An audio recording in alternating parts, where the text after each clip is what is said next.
Toxic Scary Danger. BENADRYL Trip Report from Arrowhead. Published on April 27, 2006. By user, Checkmate. Gender, male. Body weight, 65 kilograms. 3 days ago, I did one of the most stupidest things I have ever done in my life.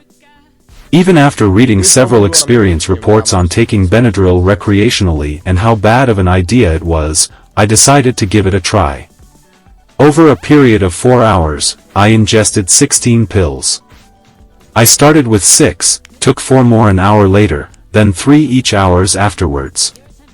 I didn't know what time it was during any of the trip, but I do remember quite a few things that happened during it. I'll list and explain the things as well as I can. 6 of the 25 milligrams pills did nothing but make me extremely heavy and tired. A half hour after taking another 4, I started to feel a weird euphoric sensation in my back that eventually went up my back and into my head. After getting the head feeling, if anything, it felt like electricity going through my back and then exploding through my head. The trip started. I noticed something definitely strange about my vision, so I went to the bathroom to see what was up and everything. My pupils were the largest I have ever seen them. I've taken many other hallucinogens. I do not consider BENADRYL, diphenhydramine, to be a hallucinogen, that have dilated my pupils, but never to this extent. I could hardly see a ring of color at all. A friend of mine who was spending the night said that I looked half dead. I should have stopped there at 10 pills, but I took another 3 and then another 3 an hour later. There's a very toxic component to the trip, this I know because I felt poisoned. I felt like I had eaten some Jimson weed or any other dangerous deliriant. The visuals that I got were nothing like visuals on tryptamines or phenethylamines. There were actual objects appearing around me that were not actually there.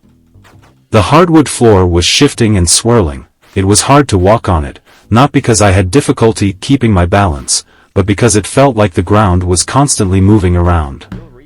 When I sat still and tried focusing on something, it wouldn't work. My eyes would focus on things very far away, then very close. Sometimes my eyes would strain and it would hurt really bad because it was so hard to focus on anything. I eventually couldn't take being inside the house anymore. I had a bad feeling. It was hard to explain, somewhat like impending doom.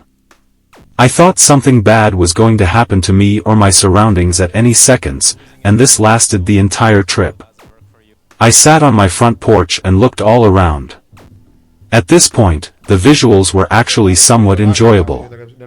Light posts were swaying back and forth vigorously, trees were appearing in my yard, changing positions, etc. Grass and plants seemed to shrink and then grow larger than before, then start bubbling like boiling water. I would see moving objects. I would constantly think it was a person or an animal, in my peripheral vision, and it was very hard to keep from becoming paranoid. The trip seemed to plateau. I wasn't feeling coming up at all anymore, just a strange feeling of being poisoned. I was delirious at this point. I hardly knew what I was doing, but I wasn't acting a complete fool. My friend had to go home and my parents were asleep, so I stayed in my room frightened. Something made me think that there were intruders in the house, and at times I would get a blanket and throw it over myself in the corner of the room, just to get up a few seconds later wondering what I was doing. As the paranoia seemed to subside, I listened to music on my computer and tried to talk to a few people online. Text was illegible, it looked like a foreign language. I wrote down, "never again," on a piece of paper, and the next day, I looked at it and it was just gibberish. Sitting at my desk, I would occasionally say something to a friend and get a response. He was sitting behind me, on my bed. Or so I thought. I would go on into deep conversation at times, just to turn around and see no one in my room. This gave me intense chills a few times, and I must admit that I was very scared. I started hearing phones ringing, people yelling, conversations going on in other rooms, radios playing, and all sorts of stuff that just wasn't really happening. I could not distinguish the trip from reality anymore. I was completely freaked out and the visuals would not stop. I ran into the bathroom and looked into the mirrors. I don't know why or how it happened, but the mirrors were completely black. All parts of the mirrors. It was as though someone put a sheet of black marble over all of the mirrors. I started touching my face and my hair, everything felt alien to me. I looked into the toilet and the water was boiling. The shower curtains were swaying all over the place, crinkling and then straightening out, some of the oddest visuals I have ever had in my life. A friend called me. I was talking to him on the phone.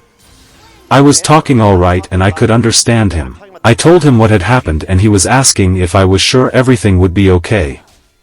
I talked to him for about 20 minutes in all, but at about every 5 minutes that went by, I'd zone out and start talking about something that had nothing to do with the conversation at hand. I remember saying, yeah, we should still have them if my mom isn't going to use it to make dinner, and my friend asking me what the bloody hell I was talking about. I finally got the guts to smoke some weed, so I broke up 3 bowls worth and sucked them down pretty fast. This helped the trip significantly.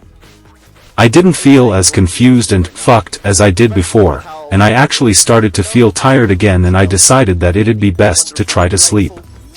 Turned the lights out, terrible idea, and laid down. The bed shook and bounced wildly, almost to the point of making me feel like I had to vomit. I dealt with this for about 45 minutes and ended up falling asleep for a mere 2 hours. I woke up still tripping, smoked some more, and went back to bed. I ended up doing this 5 times in all before morning. My weed stash was completely gone, my rooms was messed up, and my bed was pulled out from the wall into the middle of the room. I remember putting on some music and then pushing the bed after the 3rd time I woke up. Even in the morning, I was still tripping. I could read, but everything was dangerously blurry.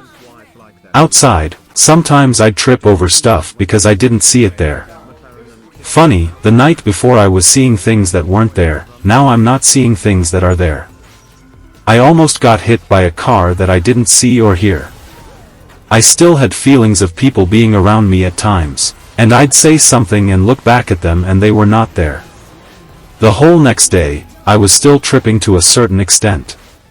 Diphenhydramine isn't something to play around with.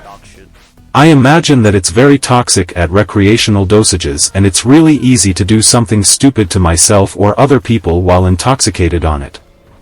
The likenesses between diphenhydramine and the Jimson weed alkaloids are remarkable. At some times during the trip, I felt the same way as I did when I tried Jimson weed. Just completely delirious and freaked out of my mind. It's been 3 days since I did that, and I gotta admit, I still don't feel back to normal. I keep getting sharp stomach/chest pains, I get confused easily, my appetite has changed, my throat hurts really bad on the right side, and I guess I just have a hard time realizing what's going on. At some times I feel like I have done permanent damage to myself, but I'm still going to wait a few more days for this stuff to get out of my body. There's already enough experience reports telling you not to do this. I'm not going to tell you not to do it. Just read what happened to me, and if that really intrigues you, go ahead and do it. I personally don't believe that anyone would be seeking the effects that recreational doses of diphenhydramine can give. It's too toxic, too scary, and too dangerous.